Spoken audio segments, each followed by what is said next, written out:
All right, now we've talked a lot about the accounting cycle, producing financial statements, and recently how to analyze them. However, up to now, we really just looked at the information that was listed, but never really talked about how accounts interconnect. Well, time to adjust that era. Let's take a look at some example financial statements. Hopefully, they look pretty familiar to you. Okay, you ready? It's time for a speed round. Try to keep up. All right, starting with the income statement, here we have a list of all of our income and expenses, which ultimately gives us our net income. Now, that net income is important because it helps us begin our statement of cash flow. Now, on the cash flow side of things, as part of our $5,000 in sales, $2,500 of that has not yet been paid, which means we have an increase of accounts receivable. This also moves over to our balance sheet in our assets. At the same time, we had an increase in our accounts payable, which will also move to our liabilities on the balance sheet. Now, for this company, we didn't have an equipment loan, but the owner did put in $25,000 against common stock, which means that we have to factor that into the equity portion of the balance sheet. Now, stay with me here. We're almost done. At the end of our cash flow statement, we have cash at the end of the period. This is important because it goes to the top of our balance sheet to start out our assets. And finally, moving over to the balance sheet, we see our retained earnings. In a kind of circle of life situation, this is and should equal what our net income was on our income statement. Whew, that was a lot. I need a sip of water. So, here's an expert with some advice. So let's talk about these financials and how they are connected. So here you see on the screen a profit and loss. So of course we have our income, we have our cost of goods sold and the gross profit. Then you have expenses and the net operating income and of course the net income.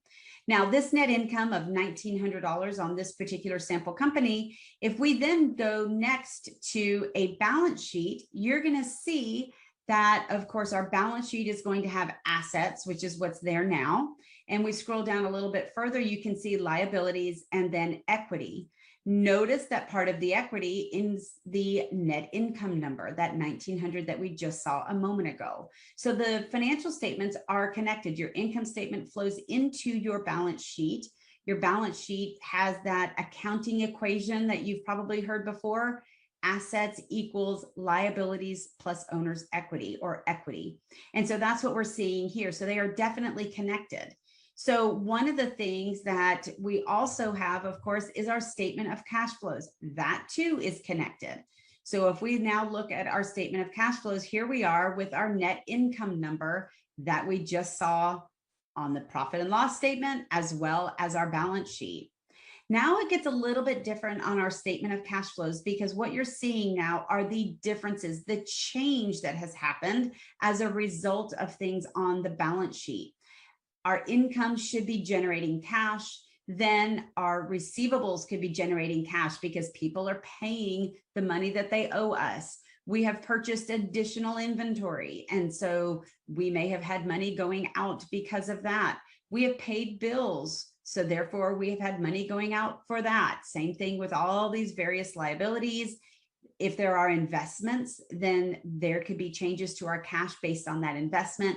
And of course, we also could have financing activities like notes payable or loans that are paid and so on. So our cash flow statement is connecting really in many cases our income, or not in many cases, in all cases, it's connecting our profit and loss and our balance sheet together. So again, our net income from our P&L plus changes that have happened on the balance sheet.